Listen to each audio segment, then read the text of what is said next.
I'm Sharon Fuller. Welcome to my session, Scalable to Sellable, 6 Steps to Build an Accounting Firm and an Exit Strategy. I'm Sharon. I'm going to have the camera on while I introduce myself, and then I'm going to turn it off so I can focus on presenting.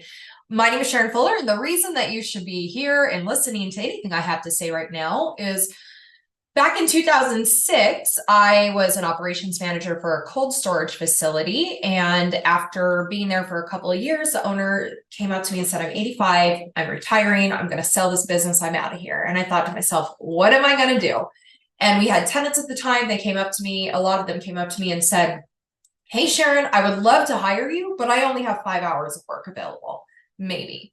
So I added those 8 to 10 clients with those little bit of hours up, and it turned out that's a full-time job. So I started my company, A Simple Office Solution, and I was your mobile office manager. So what I would do is every Monday, I would go to my client's office. I would pick up all their mail and their paperwork. I would take it home with me. And then when I got home, I would make sure everything was entered in their QuickBooks. I installed LogMeIn on their computers so I can remote access. I really just kind of went through everything, scanned onto a little USB drive. And then the following Monday, I'd go back to their office. I'd paper file all those things because, Google Drive wasn't really a thing back then. And I would print out the checks that I had queued up in QuickBooks Online and get those mailed out. Then I'd take the other stack of papers that they have home with me and do it all over again. I did this because I was 26. I just told you how old I am. I was 26 and I had just moved to San Diego. And the last thing I wanted to do was have to spend 2.5 hours of my life every day in San Diego traffic commuting to and from work. I also just wanted to do what I love without having to be at a desk. I thought I should be able to do what I do wherever I wanted to. So after doing that for quite a while, I feel like I was one of the pioneers of remote bookkeeping. I ended up working with a lot of tax advisors and CPAs and tax attorneys, such of those things. And I really just built my skill. Around 2014, I started working with a firm that specialized in VC-backed startups. And that is really where I found my passion, is in VC-backed startups, just the whole idea of it. I specialized in software as a service, 2014-15. That was a huge boom in software as a service, as we all know. And I really focused on helping my clients work on their fundraising, preparing for due diligence, closing the fund, getting through the due diligence, closing the fund for the next round. I'd prepare them for IPO. I would prepare them for their acquisition, all sorts of things. So I helped with their whole exit strategy the whole entire time. In 2020, I had about 3 different companies come up to me and say, hey, I want to buy your company. And before then, I had never really thought what I wanted to do. Until 2015, it was just me. In 2015, I had clients that were referring me because I was really good at what I did. And I got to the point where so much business was referred to me that I either had to say no, or I had to hire a team. So being an accountant and the fact that we are people pleasers, I did not say no, I hired a team. My team grew to 15 people, and we increased our services to fractional controller, fractional CFO, tax, just really kind of everything under the sun. And we really specialize in process and procedure, which is what I still specialize in. So the first company that came to me, I just said no. I didn't know what I wanted. I thought I was going to end up, I didn't think I had anything worth of value. I didn't know you could sell an accounting firm. I didn't think that was a thing. It wasn't a product, right? It was an idea. It was a service connected to a person. And then the second company came to me, and I wasn't asking for my company was not on a broker list. It wasn't out there. People found us online or word of mouth or referred. And then the second company came to me, and they were very promising. But then COVID hit, and they decided to stop. And then by the end of the year, when I hit my burnout, which is usually around now, November, I had the third company. But the third company was very much in line with what I wanted to do, my trajectory, how I really wanted to scale my team. And I actually saw myself as staying on with the company that acquired us and growing with them. I could see that happening, and I was okay with it. So I went forward with that acquisition. Now, I had done this, I don't want to say hundreds, but tens of times before. So I was very aware of the process up until the documentation. Our due diligence was super quick because I am extremely organized and had everything together. Once the ink dried is when I realized what the issues were. And then I only stayed on for about 6 months. I exited. And then after that, after I had probably the worst case scenario ever for an acquisition, I decided that I don't ever want anybody to have to go through what I went through again. I want them to be prepared, even if it's just by listening to me, webinars, just social media, whatever, just kind of giving them tips and tricks. I just wanted to save anybody from that and let you know that you do have something valuable. You do have something that someone wants to buy, regardless if you think it is or not. Just think one man's trash is another man's treasure. Anyhow, so we now get me into Scalable to Sellable. This is trademark. This is my product. This is what I am. This is what I'm doing now. I have a book coming out. I have whole courses and modules. So Scalable to Sellable is my ode to the entrepreneurial spirit, to those who are eager to scale, but also envision a future where they might want or need to sell. So it encapsulates the lessons that I've learned, molded into a 6-step blueprint that serves as a guiding light. So the ethos behind Scalable to Sellable is preparedness. It's about anticipating the challenges and opportunities long before they manifest. It's about ensuring that every decision made is not reactive, but proactive, keeping both scaling and potential sale in sight. So let's get started. So in the link, you should have a PDF workbook. If you haven't already downloaded that, please get that downloaded. This is for you. There's about, I believe, I can't exactly remember how many pages there, 9 pages in there, of which 8 are actual workbooks, or yes, 7 are actual workbooks. So let's start on the first one. This is a checklist to decide if you are sellable and scalable. So go ahead and answer all these questions. You don't have to do it right now. You can do this at a different time. Answer them honestly. Be honest with yourself. If you answer 5 or more no's, you should really, in my professional opinion, you have some work to do before you can properly scale and sell. So fill this out at your convenience. Don't worry about doing it right now. And we are going to go ahead and keep moving. So what Scalable Sellable is about, it's got the 3 pillars. We've got the 6 modules. So as you can see, 1, 2, 3, 1, 2, 1, but there are 3 pillars to it: align, scale, and build. So let's start with the bottom. So build, which is the foundation. So think of this like building a house. So you start by laying a strong foundation, which means figuring out your mission, making a solid business plan, getting the money you need, getting the right team in place. It's like the base on which your business stands. Many businesses only do part of this step because they want to start quickly, but then they often have to come back and finish it when they need more money or a bigger team. So the 3 layers of the build pillar are foundation, tech, and process, foundation, tech and process, and financial. So that's step 1, 2, and 3 of the build pillar. So most businesses only really set a part of their business foundation. I like to say that they set that second, that middle, but really, let's say they only really set number 1. A lot of companies really only go straight up and they only have number 1 on each of these levels. So when they go to raise money, they go to sell, they go to really scale and add their team, they have to come back and finish building the foundation. And if any of you have ever built a house, you know how hard it is to put a basement in after you've already built the house. It can be done. It's not impossible, but it's not ideal. And you think about how easy it would have been if you just would have put the outline and the foundation in the first place. So scale, that's the second level.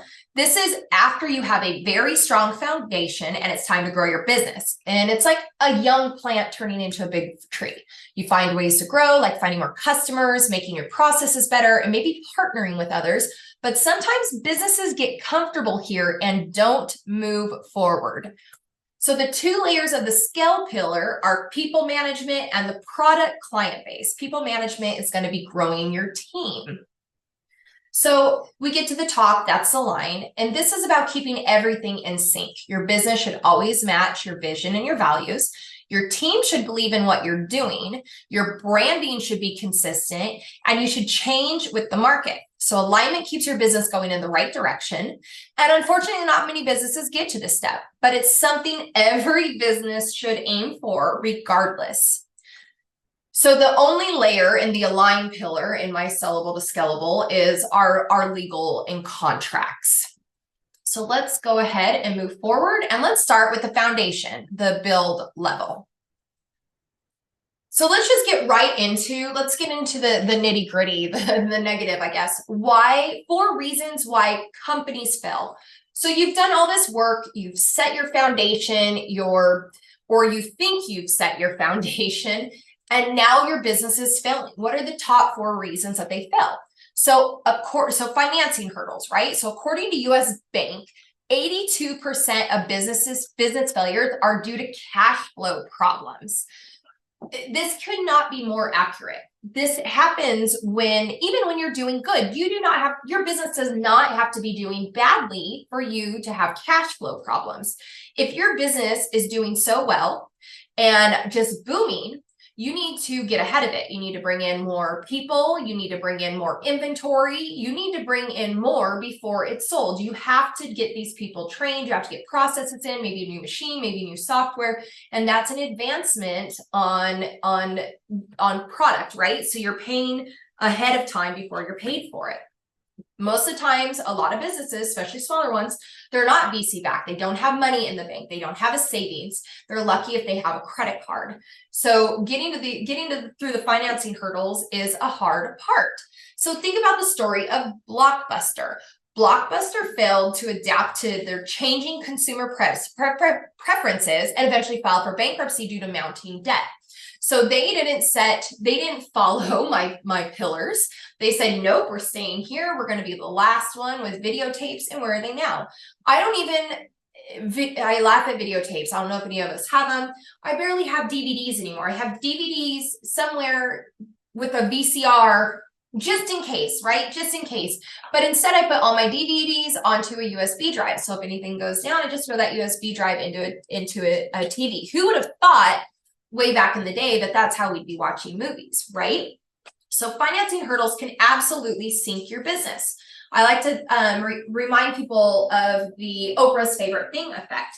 You can have something that's so amazing that someone like Oprah says, hey, guess what? I'm going to tell the entire world, because that's everybody that used to watch her show, about your amazing product, and all of those people are going to go buy it. You were not prepared for it. And now you've got millions and millions and millions of orders, let's assume, and you cannot fulfill them. And it could just tear you down. So too much business that you are unprepared for can hurt you as well. So having some sort of business credit card, savings, if at all possible, or even a business line of credit that you don't use unless there's emergencies, is a good way to be safe in your business. I'm also a big fan of leveraging debt if you are disciplined enough to do it. So the next thing is inadequate management. So a study by Harvard Business Review found that poor management was the cause of 70 to 80% of business failures. Anybody that lives in a smaller town that has had a bunch of little quick serve restaurants pop up, like Chipotle isn't one of them, but when I say quick serve, I like everybody to know what I'm talking about, like Chipotle. And when I used to live in Southern Utah, that was our biggest issue. We had a lot of those pop up, and the problem is the owners with so much money would pop them up, and then they'd staff them with minimum wage people, but no decent management, or the management was some underpaid child as well. And those companies would fail. And it's crazy because they were franchises, right? Franchises that were just doing amazing in other cities, but for some reason, we're just not working in our little city. And that is the reason: inadequate management.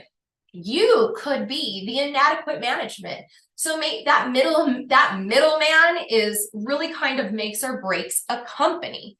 So you probably heard the quote that people leave managers, not jobs. And it's true. Every company I have ever worked for, I left because the management was terrible. I used to work at Costco. I had 27 managers. I didn't have one, I didn't have two, I had 27. And most of those people were my equals. They were just training to be managers, and they should not have been. The only reason they got to train to be managers because in Costco, you're promoted based on seniority. not level of work or anything like that. It's like, I've been here long and I don't miss a day of work. And so therefore I'm available for advancement. So that didn't work for me and I left. But I didn't leave because I hated the job. I love my job. I was in membership, customer service. It was great. It was the easiest job ever. I made good money, had amazing benefits. The hours were fine. I hated my managers, so I couldn't do that anymore. And the next thing, of course, is ineffective business planning. And this to me is a big one because how many of you have a business plan? Raise your hand. Most of you do not. I have a feeling that maybe 2 of you raised your hand. So a statistic by Brain Research Institute found that 14% of business failures can be attributed, wrong one. Small Business Administration, the SBA, reports that 30% of new businesses fail during the first 2 years of being open, often due to a lack of well thought out business plan. 30%, that's almost a third of every business. And it's true, right? Many of us get into business because wherever we're at, we are really good at what we do, but the company that we work for is terrible. The people that we work for are terrible. Their vision isn't clear. We don't know what they're doing. We don't feel like we're going anywhere. So what do? We go out on our own and do it ourselves because we're really good at it. But what happens is we end up doing what that company does because we didn't set our foundation. We didn't set out our business plan, our vision, our mission. As we were scaling and growing, we were unprepared for it. We jumped in thinking it's just going to be me. I'm only going to do this by myself and be a solo practitioner the rest of my life until I retire, and then that's it. But that's not usually what happens. If you're really good at what you do, that's not what happens. You end up growing. So ineffective business planning, if I'm going to give a instance of that, I'm going to talk about WeWork. If anybody's watched the documentary on Netflix, and WeWork was that CEO, they started out with one thing, right? And it was working and it was amazing. And then he just started going all over the place. We're going to have we this, we that, we this, we that. And he went away from their initial vision, their initial path, their initial trajectory. He stopped and he scaled, and there was no business plan. It was just everywhere. And the employees were scared. There was no clear definition of what the business was doing. The investors were scared. They didn't know where their money, they're going to all these failed things. We want to focus on one thing that we're good at and then grow it and make it amazing. And that's what a lot of people want to do. And of course, marketing mishaps. We are in the age of being canceled. We've all seen it. Hopefully it's not happened to any of you. Sometimes it's not even intentional. It can be a complete accident. You may say or do something, or your business may say or do something that you didn't even know that was something that you shouldn't have done. You could have somebody who works for you that you made mad and they went on your social media and posted something to destroy you. Marketing mishaps can get you. So here's the statistic I started reading a minute ago. Let's get back into that.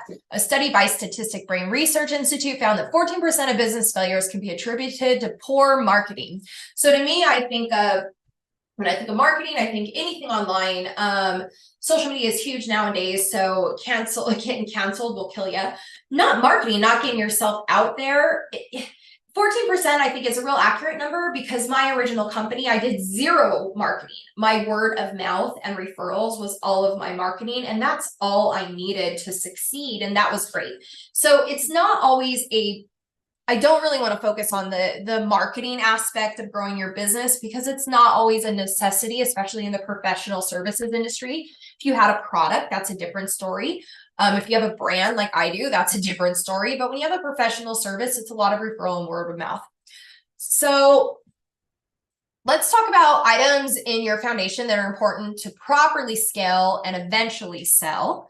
So foundation wise, right? So you're talking about the foundation, you're saying, okay, I don't want to fail. What do I need? So I'm going to actually give you a quick list. You can write these down. Hopefully these tell you, what you need. So in your foundation, you need to identify your business idea. So start by thinking about what kind of business you want to create. Look at the different ideas, what you're good at, what you're passionate about. Also check if there's a demand for your product or service in the market. Do your market research. Do some serious homework on your potential customers and the competition. Figure out who your customers are, what they need, and what your competition is doing. This helps you find your place in the market. Have a business plan. I know, sounds terrible, but create a detailed plan for your business. Write down your goals, how you're going to achieve them, and how much money you expect to make. Include info about your business, who your customers are, and how you're going to reach them. Make sure that you have a legal structure and registration. Decide how you want to legally set up your business, sole prop, LLC, corporation. Make sure you register your business with the government and get any licenses or permits you need, because in this field, especially if you're in tax, we all know that the fees that could stack up on there can really get you. Your finances, figure out how much money you're going to need to start your business and where you'll get it. Make a budget to help you manage your money. Keep your personal and business finances separate by having a separate business bank account. We preach this to our clients all the time. Do not put your business expenses or your personal expenses into your business. I hope that you are not doing it either. That is one thing I'm really, really, really good at, probably to a ridiculous level. Let's see, business name and branding. So choose a catchy and unique name for your business and make sure it's registered. Trademark it if you can. That gives more value to your business as well. And create a strong brand for your business, including a logo and a message you want to send to customers. Even if you're not doing a lot of marketing and all your stuff is word of mouth or referral, I think it's still a good thing to have, because you look legit, right? Even if it's your name, your business, get a logo. Go to Fiverr, go to one of the online logo places. It doesn't have to be some extravagant, expensive thing, but have a logo. It really does just add a little bit more clout to you. So location and workspace, decide if you need a physical place to run your business or if you can do it online. If you need a physical place, find the right spot, work on a deal to rent or buy it. This day and age with what we do for a living, I feel like everything should be remote or hybrid. I've been 100% remote since I want to say since 2006. I didn't really work in office. I just picked up, filed, left. I refused to sit at a computer and work in office. I just clicked the print button on the computer. So I want to say that I've been remote since 2006. And the thought of going into an office every day gives me extreme anxiety. So your legal and regulatory compliance, make sure you follow the rules and regulations at local, state, and federal levels. Make sure nothing you're doing is going to break any of those. You might need certain licenses or permits, so get those. It's a good idea to talk to legal and financial experts, that's us, to make sure you're doing everything right. Sometimes it's good to have an outside person, even though this is what we do for a living. It's always easier to handle things when you're on the outside looking in. When you're in the middle of them, you tend to be more emotional and skip over things, and you forget to practice what we preach. Business insurance. Do you have business insurance?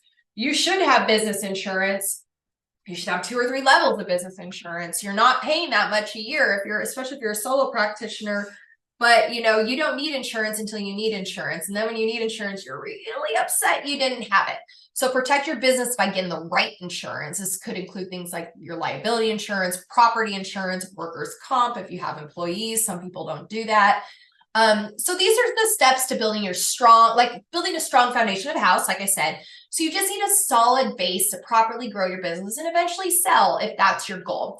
The last thing I want to say when it comes to a foundation, of course, since we're talking about scalable to sellable, pick an exit strategy. How at the end of the day, you're done with this, you're tired or you want to retire, somebody comes up to you, what is your exit strategy? How are you leaving this company? Are you going to give it to your family? Are you going to give it to your employees? Are you going to sell it? Are you just going to shut that sucker down, which I never suggest? What do you want to do? And what is your plan on that? You need to have that in mind, because as you grow your business and scale your business, you need to do it with that exit strategy in mind. It's extremely important because there's different paths depending on how you're going. So let's go ahead, and part of the building your business and this is a SWOT model chart. And this is kind of a fun little exercise to do, and it'll really fall in line with a lot of the things I talk about today. So this really keeps you ahead of the 4 ways to fail, right? So for all of you that don't know what a SWOT model is, it stands for strengths, weaknesses, opportunities, and threats, which you can read. That is worksheet number 2 in your PDF. So strengths. So think about strengths as the things in your organization that you're really good at, the stuff that makes it stand out from the competition. It could be your skills, your expertise, cool technology, a great reputation, anything that gives your organization an edge. For weaknesses are where your organization falls short or faces difficulties. It could be limited resources, outdated tech, not so great management, anything that's holding you back. Be honest about what needs improvement. opportunities. They're like the good stuff happening outside your organization that you can grab onto to make things better. It could be market trends, new tech, changing customer behavior, or any external stuff that can help your organization grow or get better. And then you've got your threats. Threats are potential challenges or risks from outside your organization that you need to watch out for. It could be competition, bad economic times, a pandemic, new laws, natural disasters, or anything that could hurt your organization. So pay attention to these risks and think about how to deal with them. So a SWOT analysis is like taking a good look at what you're great at, what you need to work on, what good stuff is happening outside that you can use, and what bad stuff could mess things up. So it's a way to plan and make your organization stronger. My suggestion and recommendation is that you try to do this sheet 1 to 2 times a year. Put it in your project management tool, put this template if you want, and every 6 months do this and see where you're at and compare them. Compare and see what changed. Are your strengths still your strengths? Are your weaknesses now your strengths? How did it change? Really understand your business. This is something really easy to do. You can get your team involved in it as well. And it becomes, sometimes it's really interesting to hear what people on your team may see as strengths and weaknesses that maybe you don't see that way. All right, so let's get into tech and process. This is still in the build level. This is one of my favorite topics. I love tech. In my downtime, you'll find me building Zaps, which is Zapier, to automate any possible thing that I can. Anytime as I'm working during the day, if I do something, I'm like, why am I manually doing this? This is terrible. I make myself a little list. I have a list typically on Fridays, and it says, build some Zaps. And I make a little list of what I'm going to build. And then I build them out. And it's so fun. And even though it may take me 20 minutes to build a Zap, I never have to do that one thing again. It's done forever because Zap is amazing. So if you haven't checked that out, check that out. So this is a fun little worksheet. This is your worksheet number 3. It's blank for you. I have this filled in, and I still haven't fixed that darn arrow. I have this filled in as one of my companies. I didn't mention I have 2, not only do I have Glass Wallet, I have 2 accounting firms. One is a niche fitness company, and that's what I filled this one out for.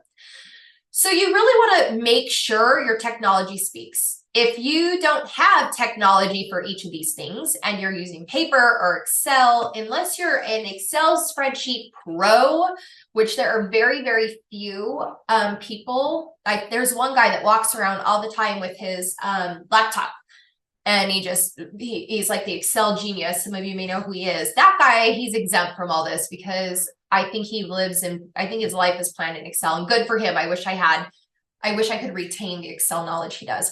For the rest of us, you should have something in place for each of these. And for us, it starts with our industry hub and our project management tool. I say our industry hub because this is how we work, right? For accountants and for my firm, it's QuickBooks. We are an accounting service. So to provide that service, we need an accounting software. We only use QuickBooks. Why? Efficiency. That's it. I love QuickBooks. My team loves QuickBooks. I asked them. They could have picked a different product. We picked QuickBooks. So that's where we at. And it has to be QuickBooks Online. We won't use anything else. And then our project management tool, which we chose Client Hub. Client Hub is one of the newer project management tools. And so they maybe not have as many amazing features as some of the other ones do, but they have some great features that brought us in versus some of the other ones. One of the biggest ones that we loved is it's all in one. Client communication, chat, everything, client task, product document upload, and they almost every couple of weeks, they just add something else, and they're starting to open their API. So we love Client Hub, and it's not just for accounting. I find a lot of people using it too. So anyhow, you'll see where the arrows are and how they sit and how everything should work. So our marketing and CRM is Kajabi, kind of the same thing. Once we approve a sale, it goes into Anchor. Once Anchor's done, it goes into our project management tool and then into QuickBooks. Once it's in QuickBooks, we can then handle the month end close, and then we can use a Kodai or Bookkeep to be able to make sure that all the e-commerce stuff is booked. QuickBooks Pro Connect for the taxes. Internally, we use Rippling for employee management, payroll, onboarding, and everything. Bill.com is our payables. That should have a little arrow. Maybe it shouldn't, but it should have a little arrow to read into QuickBooks. And then, of course, you can see our advisory. We utilize Clockwork. It all goes into QuickBooks as well. Team uses Slack, and client communication is Client Hub and Google Voice. And our Google Voice also, and our Client Hub also read into Slack. So everything that we have reads into everything one way or another. Nothing's disconnected. There's a nice trail. So this tells you how everything should read. And what I suggest is for you to fill this out and maybe put X's or circle where maybe something doesn't read into one thing. You know, do a little bit of research. These are some of all my favorites. I do let my team choose what they want to use, but thankfully they, coincidentally, they also like the things that I do. So fill this out when you get some time. You know, save a copy, maybe rework it every now and then. It's fun to have and to kind of see how it works. Draw yourself a little line from the billing payables into your industry hub. That should be there. My apologies. So let's get into financials, which is the last piece of the build. I try not to get in this too much because we are all typically accountants. We all understand the importance.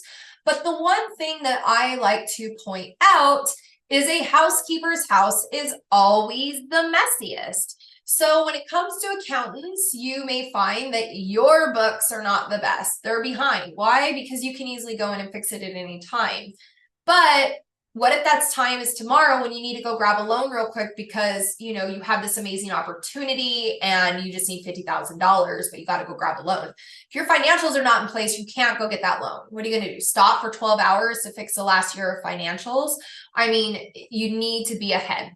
So some of the reasons, I am going to go through a quick little list here for you, even though you already know these. I'm going to pound it back into your head. So informed decision-making, as we all know, we tell our clients every day, you need these financials so you can have informed decision making, because having accurate financial data is like having a crystal ball for your business. Helps you make smart choices about where to invest, how to run things, and what big plans to make. And then compliance and legal requirements. So clean financials are your way of staying out of trouble. Make sure you're following all the rules when it comes to taxes, laws, accounting standards, and it keeps you on the right side of the law and helps you avoid legal headaches, right?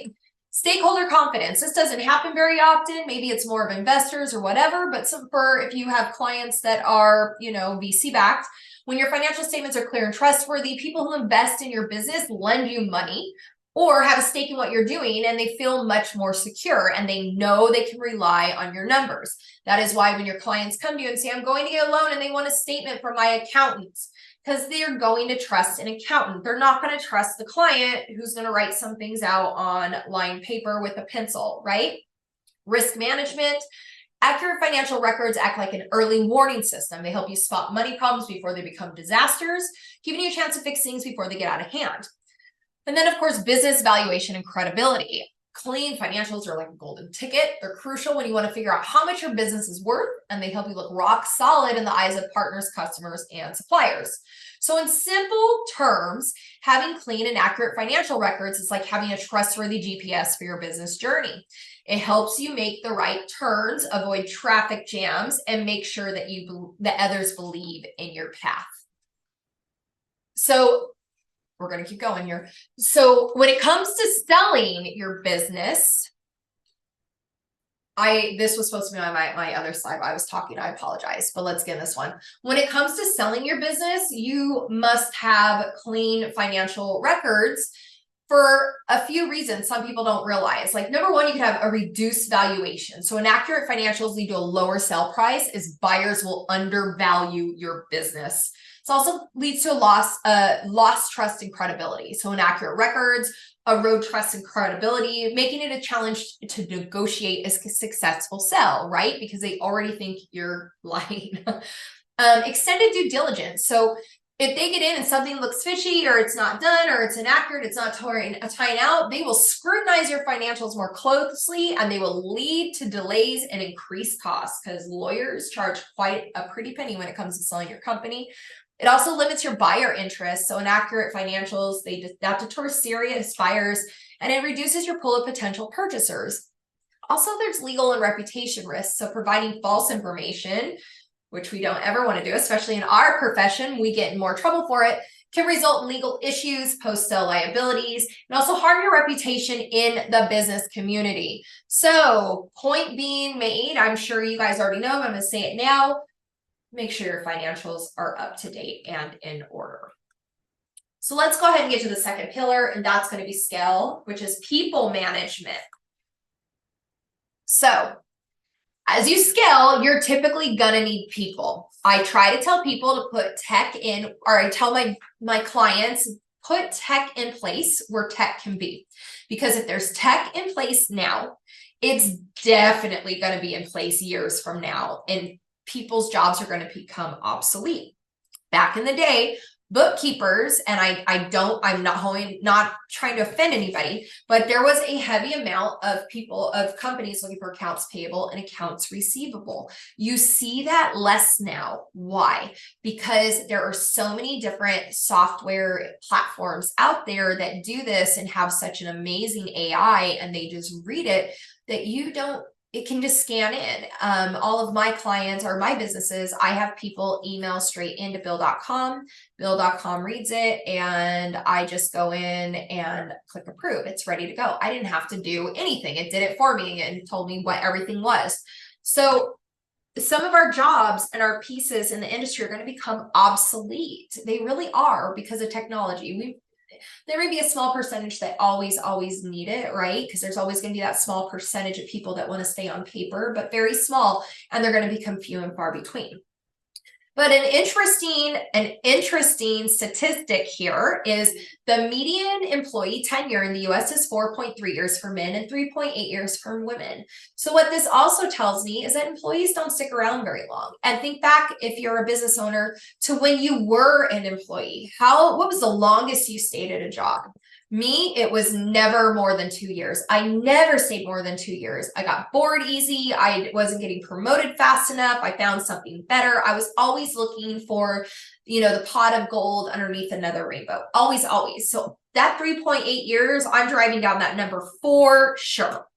So you want to be able to build and scale a team without heavy turnover. And this has been a very hot topic lately, is especially with, there being a lack of people coming into the accounting industry. Also, with the world going more remote and hybrid, and I've had nothing but remote remote employees for forever, and I've come up with a plan that makes it work. I don't have a lot of turnover. If I do hire someone and they don't work out, I know in the first week. In the first week, I'm done with them. I'm like, nope, you were terrible. You interviewed, we got it, and I know. But that's because my processes are so in place that we're able to tell this. So I want to tell you how you build and motivate your team. So I'm going to talk to you as if we're building an actual team, like a sports team. So that's going to be my analogies here. So the first thing you need is strong leadership. So leading a team is like being the captain of a sports team. You show the way by doing it yourself. You make sure everyone knows what's expected of them, and you paint a clear picture of where you're all headed. That leadership is everything. If leadership isn't strong, nobody knows where to go. It's just a bunch of sheep running around, and I'm not calling people sheep. I'm just saying you got to have that sheepdog, right? To herd them, to keep them in. You got to have that leader that knows what's going on and how to lead them. Recruitment and onboarding is everything. So think of this as picking players for your team. You want folks who are not only great at what they do, but also fit in well with the team's vibe, because once they're on board, you want to make sure they get a good orientation so they know how things work. Putting in the wrong person in with an already perfectly oiled and strategically running machine will ruin everything. This has happened several times. I'll have a team that everybody's just happy, we're doing great, and then we hire one person and we really need them, but man, just something about them, maybe it's their attitude, maybe it's their work ethic, maybe it's, I don't know, maybe it's their vibe, but it doesn't mesh. And I know it's terrible to say somebody's vibe doesn't mesh, but it's true. You need the team to all be on the same page. So I'm very, very big on allowing my team to be part of my hiring process. And once you've got them hired and they're onboarded, they have that orientation and they know what they're doing and they feel confident with what they're doing. Hit the ground running should never be a term you use when hiring employees. If they need to come on and hit the ground running, there is a problem in your business. They should have time to learn, to pick things up. If you want them to come in and hit the ground running, you better be hiring a higher level director or manager, somebody very high enough, but definitely not somebody on the lower level. Even then, hit the ground running is setting people up for failure. I'm just going to tell you that from experience, because I used to hire people to hit the ground running and it didn't work. They burn out really quick. So you should always have recognition and rewards. When someone on your team scores a goal, you give them a high five, right? So recognizing excellent work and offering rewards or opportunities for growth is like keeping the team high spirit, make sure everyone's motivated. So we use Slack and emojis, and that's all fun. And then we try to send little edible arrangements. We do the gift cards, and there's I can't remember what the gift card thing is that we use, but they get a dollar amount, they can go pick something. And sometimes it's just the little things, right? Like a pizza showing up at their door when they weren't expecting it. And that is not in place of actual cash or a bonus. It's just in addition. Every employee needs clear goals and metrics. So it's like setting the rules of the game. You have to make sure everybody knows what they're supposed to do and how you'll measure the success. So it's like having a scoreboard to track progress. Also known, we refer to these as KPIs, right? Key performance indicators.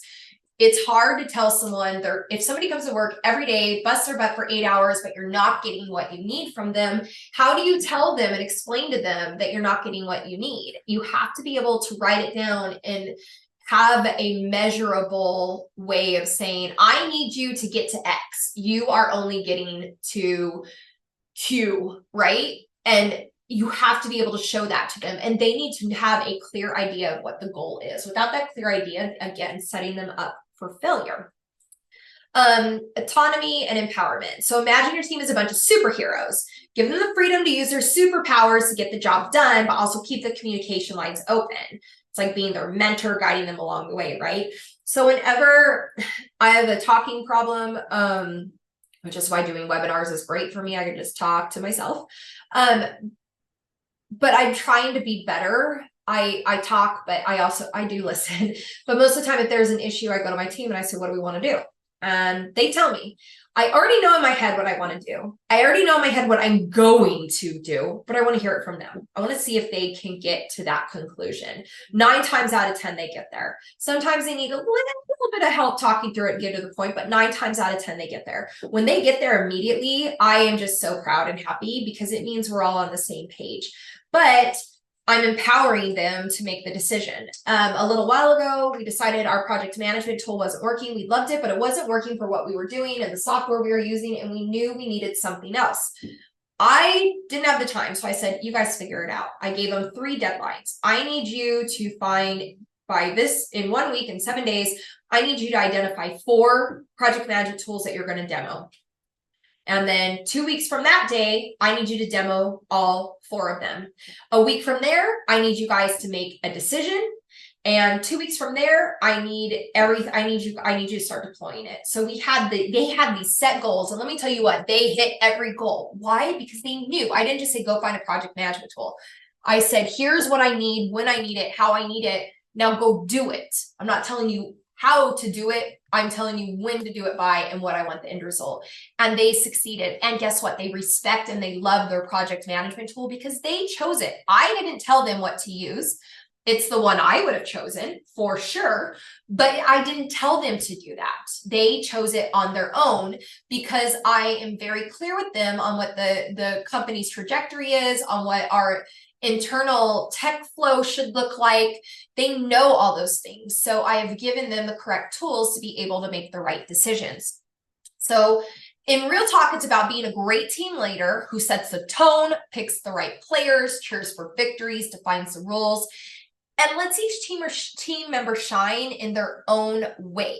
They take ownership of their tasks while providing continuous feedback. And that is how you keep a team engaged. Equity doesn't hurt either.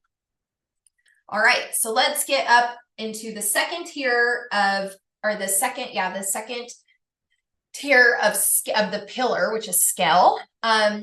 So we're going to talk about the product and client base. So it's really easy to stay stagnant when you feel that you've reached a comfortable place in your company, and there's nothing wrong with that.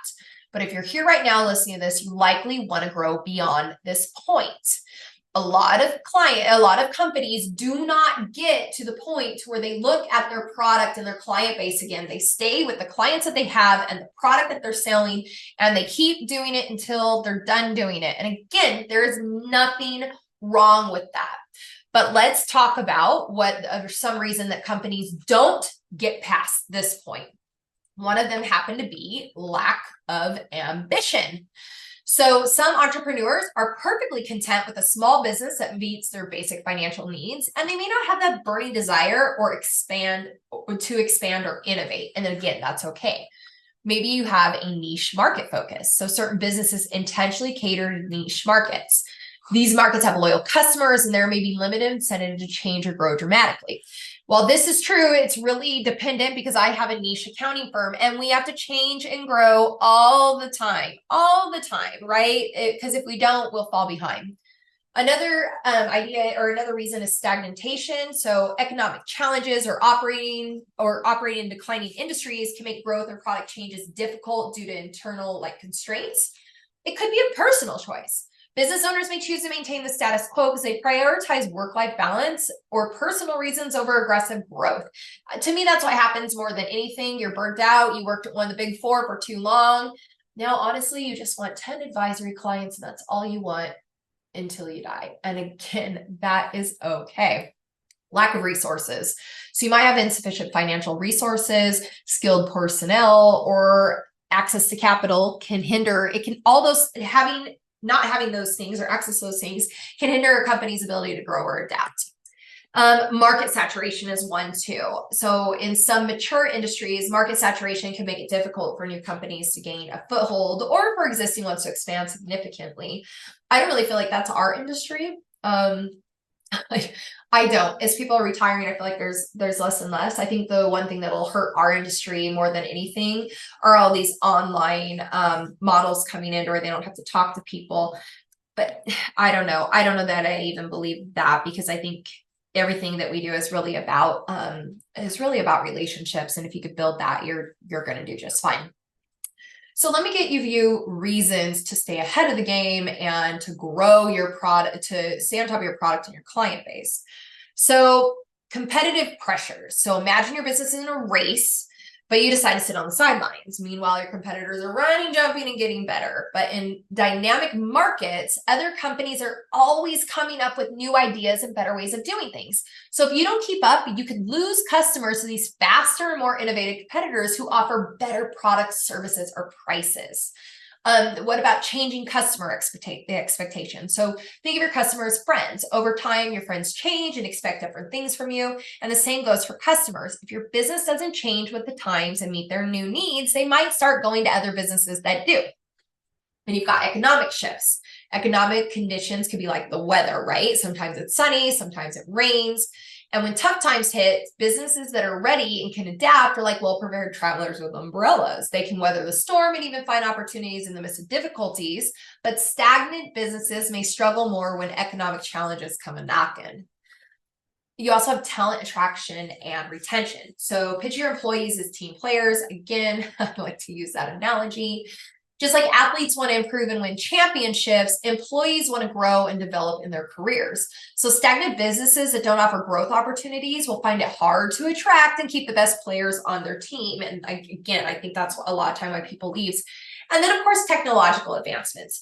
So think of technology as like a fast train. It keeps moving and it can take your business to exciting places. But if you're stuck at the old station, you're going to miss the ride. So technology is always advancing, and companies that don't keep up can fall behind in terms of efficiency, productivity, and how they connect with customers. So let's go ahead and hop into worksheet number 4. This is creating your positioning statement. This is a good thing to have.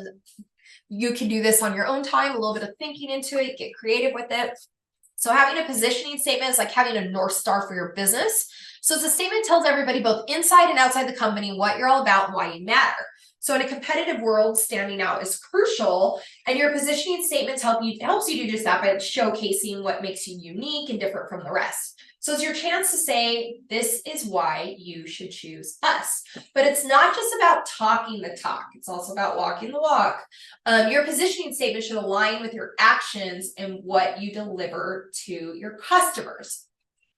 So internally, it's for rallying for your team, reminding of the company's mission and values.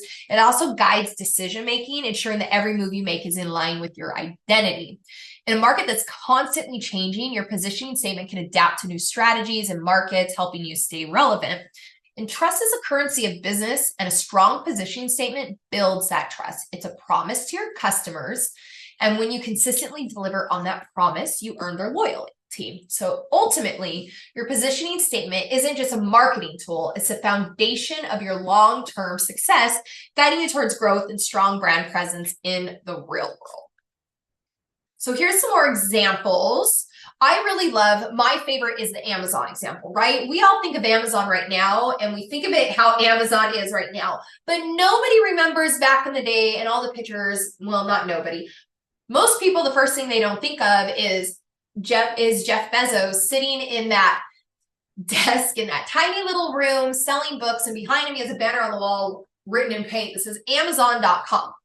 So let's talk real quick about how Amazon got to it was, because I really doubt that him or anyone else thought when he started that he was going to be where, or Amazon was going to be where it is now. How does online selling some books, some used books, become the #1 retailer in our whole entire world? Well, maybe, I don't know. That's a statement that I probably should have looked up before I made. Anyhow, so Jeff Bezos, he founded Amazon in July of 1994, and it was initially an online bookstore, and he worked from his garage in Seattle.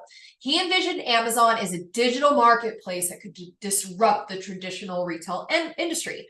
So Bezos started with books because of their universal appeal and the vast selection available. So he had a general idea, but I really, honestly, there's no way. Nobody knew. So Amazon's growth was driven by a relentless focus on customer experience, convenience, and innovation. The company expanded its product offerings beyond books, gradually introducing categories like electronics, clothing, and more. And the introduction of Amazon Prime, which offered free 2-day shipping, revolutionized online shopping. I just today I can't remember where I ordered something online. I ordered it through one of those little Facebook things that pop up because they know I'm a sucker for Facebook online marketing and shopping. And I got it, and it was, I think it was one of those couch covers. I was seeing if it would work where for the couch my dog lays on, so I can just change that sucker out instead of vacuuming their hair out. Anyhow, a little bit too much information there. It didn't fit. So I went to return it. The thing cost me $25.89 with tax and shipping. I returned it and I got $10.59 back. Why? I had to pay for return shipping, and they charged me a $9.95 restocking fee. I was like, are you out of your friggin' mind?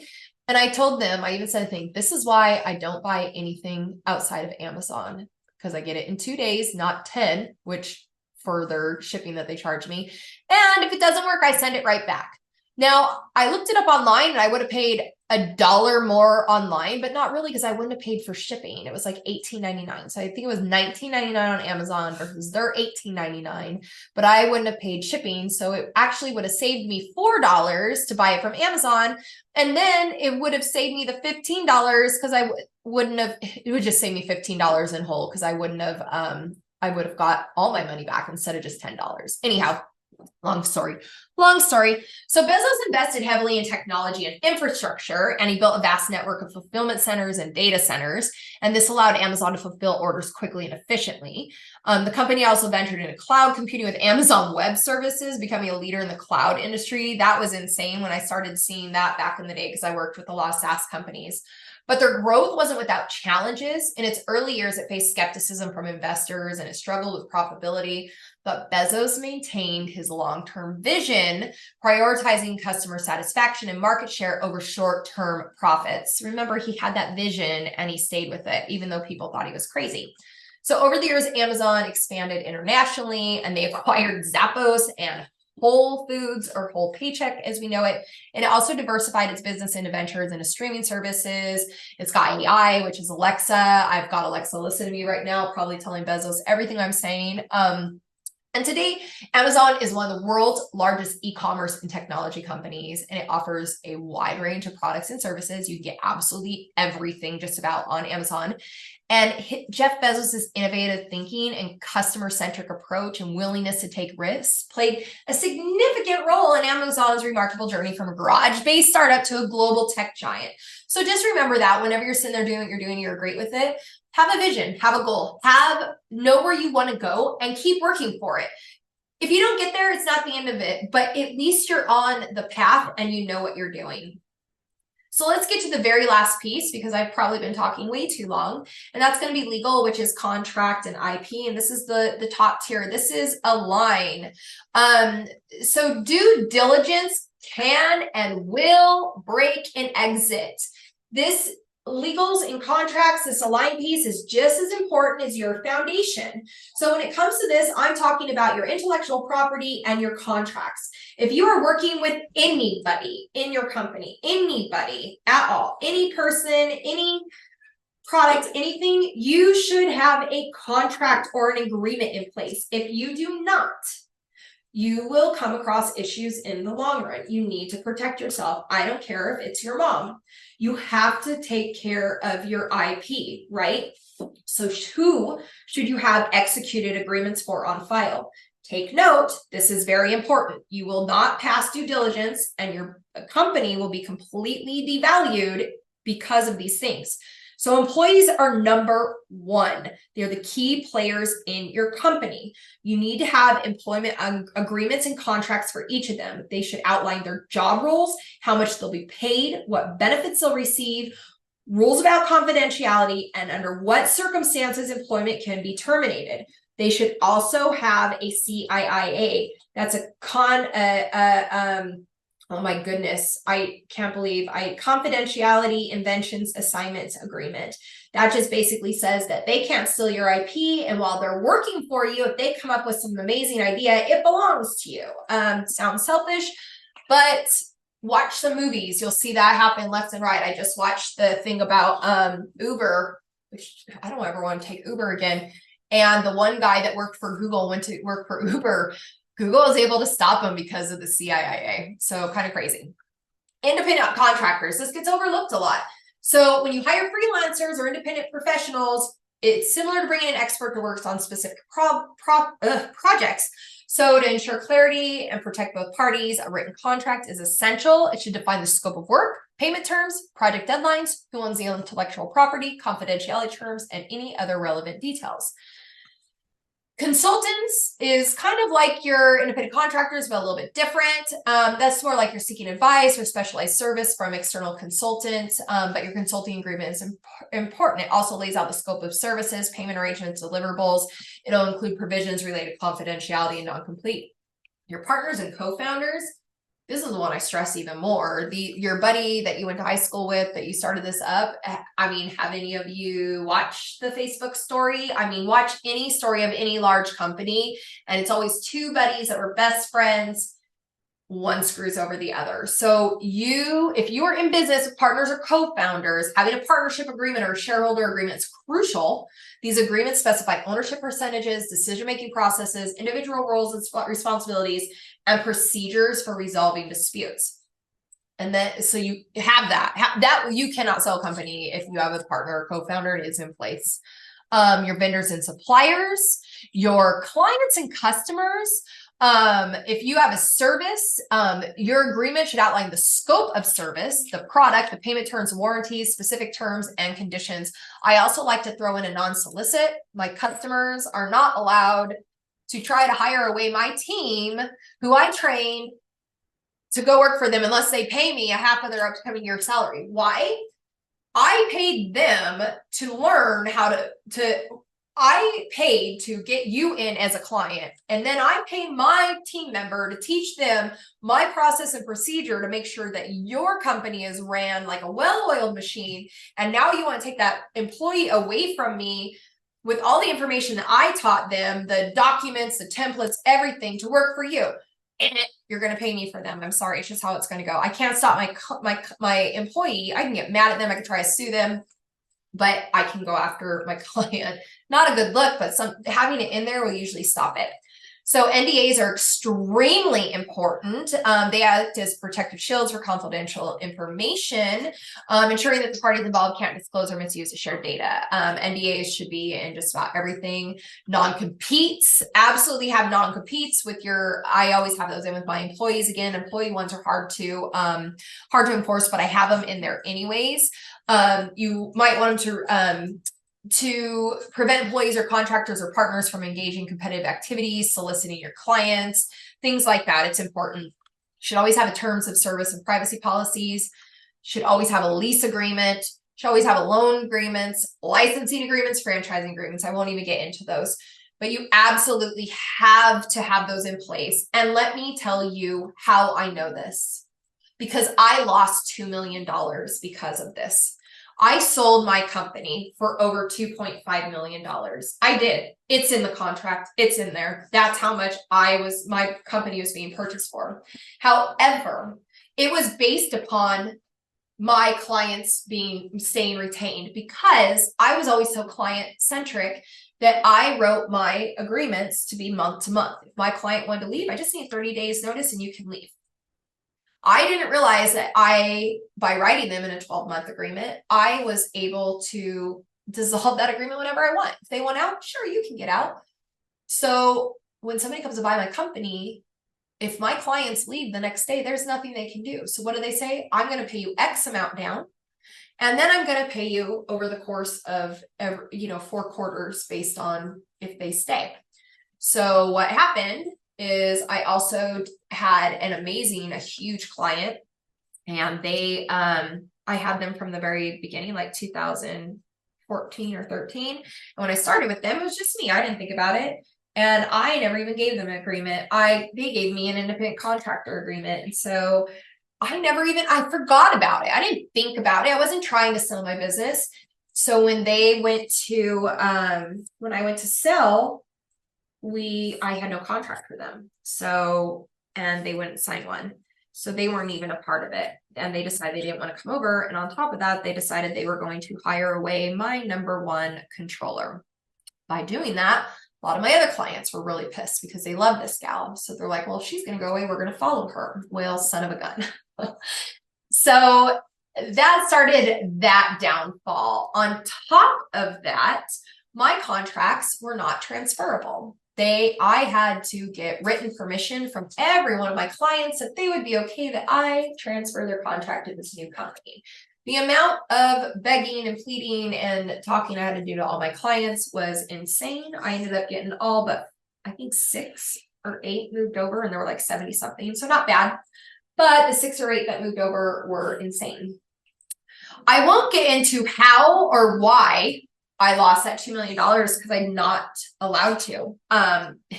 My acquisition ended peacefully and amicably. But I can say that because of how I set it up to where I was paid after the fact based on whatever, I had no control of the clients, of how the company was run, how anything was done once the ink dried.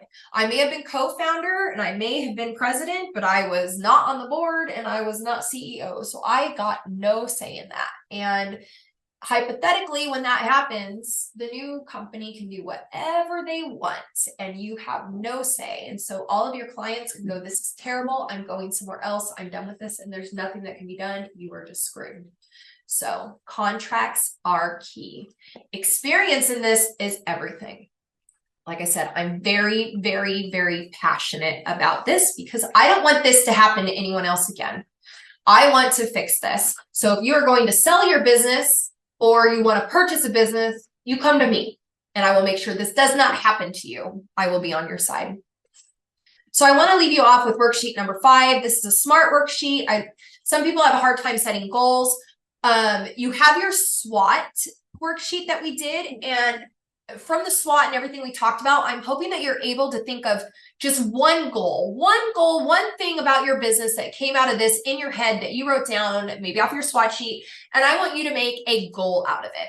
And in case you're not great at writing down goals or really kind of planning for that, I'm giving you this SMART goal worksheet. Let me tell you what it is.